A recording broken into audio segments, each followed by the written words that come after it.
Assalamualaikum warahmatullahi wabarakatuh. Shalom, Om Swastiastu, Nama Budaya, Salam Kebajikan.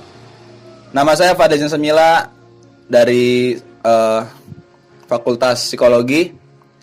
Sekarang saya akan mewawancarai Bapak Waspada. Benar Pak, Bapak Waspada? Betul Pak. Namanya Bapak Waspada SAG MM, lahir di Ponorogo tanggal 28 Juli 1966. Betul Pak? Oke. Jabatannya merupakan komisioner KPAD. Pengalaman organisasi, pernah menjadi presidium Forum Komunikasi Senat se-Jakarta, ketum Forum Silaturahmi Mahasiswa se-Jakarta Raya, ketua Lesdam Kabupaten Bogor, ketua Senat Mahasiswa Universitas Islam At-Tahiriyah, wakil ketua PCNU Bogor, ICMI Pusat, ketua Departemen Pengembangan Jaringan Anak dan Remaja, MUI Bogor, bidang kajian dan penelitian. Oke, mungkin langsung saja saya akan mewawancarai tentang persatuan di masa pandemi. Oke Pak, menurut Bapak di masa pandemi seperti ini, bagaimana persatuan yang terjadi di Indonesia Pak? Baik, terima kasih Mas Fadil. Fadli Pak. Mas Fadli, mahasiswa baru Universitas Islam Negeri Malang. Ya. Baik, terima kasih. Terkait persatuan di masa pandemi, memang kita bisa lihat bagaimana dinamika masyarakat menghadapi pandemi COVID-19 ini.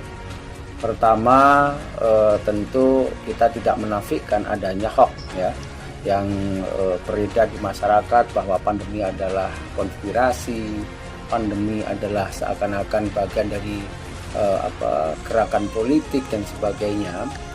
Itu dari awal, kalau itu saya menolak bahwa pandemi konspirasi. Pandemi ya asli memang ada, bahkan pandemi ini sifatnya global, tidak hanya Indonesia saja, tapi hampir seluruh dunia merasakan dampak dari pandemi COVID-19 ini. Korbannya ada, biayanya dikeluarkan juga ada, bahkan kalau kita sebagai umat Islam, juga Arab Saudi sendiri merasakan dampak dari COVID-19 ini, sehingga umroh bahkan haji pun tahun 2020 ini haji dari Indonesia tidak bisa diberangkatkan karena alasan itu. Nah, terkait dengan dampaknya terhadap persatuan, tentu ketika orang merespon dengan hoax yang ada, yang dilakukan oleh orang-orang yang tidak bertanggung jawab, ada kelompok-kelompok yang tidak bertanggung jawab, tentu itu sangat mengganggu ya. Sangat mengganggu terhadap persatuan, paling tidak di tingkat akar rumput, di tingkat masyarakat. Kalau di tingkat masyarakat menengah ke atas tampaknya itu tidak mengganggu, karena tingkat menengah ke atas itu lebih rasional dan lebih intelektual, sehingga tidak terganggu oleh hoax-hoax yang sifatnya provokatif seperti itu. Justru saya melihat dari sisi positif, misalnya dari hikmah ya, dari hikmah dari COVID-19 ini, justru ada gerakan nasional bagaimana kita membantu masyarakat yang terdampak. Negara sudah memberikan contoh, misalnya berbagai bentuk bantuan kepada masyarakat yang terdampak COVID ini, baik dari pemerintah maupun misalnya dari lembaga swadaya masyarakat. Banyak gerakan-gerakan itu, bantuan dari masyarakat, bantuan usaha dan sebagainya, dan bahkan sampai misalnya bantuan prakerja dikucurkan di era COVID ini. Itu semua adalah bagian dari kepedulian pemerintah terhadap dampak ini.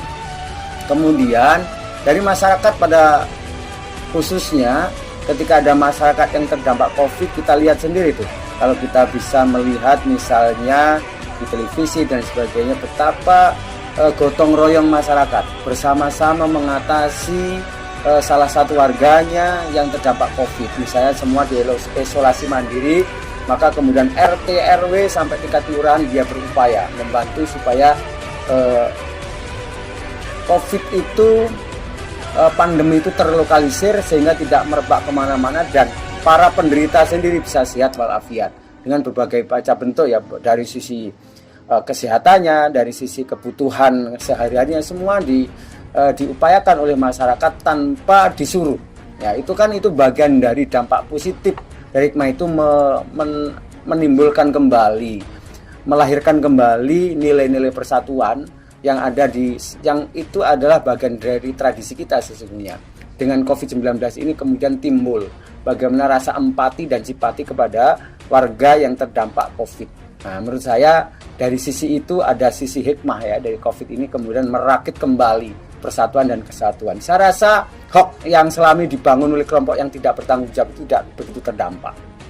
Tidak begitu berdampak signifikan ya terhadap persatuan dan kesatuan. Artinya itu tidak mengkhawatirkan lah bagi saya hoax-hoax yang dibangun itu, karena itu harus bagi sekian kecil saja, dan itu juga hanya kelompok-kelompok tertentu yang sengaja menghembus-hembuskan, dan saya rasa masyarakat sudah cerdas karena ini adalah pandemi global. Berarti yang Bapak sampaikan merupakan bahwasannya pandemi ini menjadi salah satu momentum kita untuk saling menguatkan persatuan, Mbak. Saya. Ya. Apa saja mungkin faktor yang bisa mempengaruhi persatuan di masa pandemi ini, Pak? Baik, paling tidak pertama satu, karena ini adalah global ya, pandemi global berkita, bahkan tidak hanya nasional, bahkan internasional, ada satu rasa ya, satu rasa senasib sepenanggungan. Kita sama-sama negara yang seluruh masyarakat Indonesia merasa dampaknya, baik dampak ekonomi maupun dampak sosial. Kita merasa bagaimana kemudian secara ekonomi sangat terganggu, kemudian secara sosial kita juga terganggu karena kita tidak bisa berakrab-akraban seperti sebelum adanya pandemi. Kita bergaul pun harus dikasih jarak, bertemu dengan kawan pun harus pakai jarak dan sebagainya. Ini tentu menjadi kita rasakan bersama. Artinya seperti misalnya zaman penjajahan dulu, kenapa kita bersatu? Karena kita merasa senasib sepenanggungan. Saat ini juga seperti itu. Ketika pandemi ini menjangkiti bangsa Indonesia, menebar atau menjadi pandemi bangsa Indonesia dan juga secara global, maka kita merasa senasib sepenanggungan untuk bersama-sama untuk segera ya mengakhiri bagaimana pandemi ini segera selesai. Satu. Yang kedua, bersama-sama senasib sepenanggungan untuk membantu bagi masyarakat yang terdampak, bersama-sama untuk membantu bangsa dan negara untuk bisa bersama-sama mengatasi dampak ini. Maka seruan kita menjaga protokol kesehatan itu harus betul-betul bisa kita laksanakan dengan baik ya. Mengenakan masker, menjaga jarak, mencuci tangan, kemudian membatasi perkumpulan-perkumpulan, itu bagian dari gerakan nasional yang berawal dari rasa senasib sepenanggungan untuk bersama-sama mengakhiri pandemi dan dampak dari pandemi ini. Agak sedikit melenceng nih Pak, tapi isu ini masih hangat Pak diperbincangkan di dunia sekarang. Boykot Prancis Pak. Menurut Bapak, apakah boykot Prancis ini menjadi momentum persatuan atau justru menjadi momentum perpecahan, Pak? Baik, saya sendiri dalam konteks boykot Prancis sebenarnya agak harus hati-hati ya, karena sebenarnya kalau saya sebagai warga negara, saya rasa apa yang disampaikan Presiden cukup.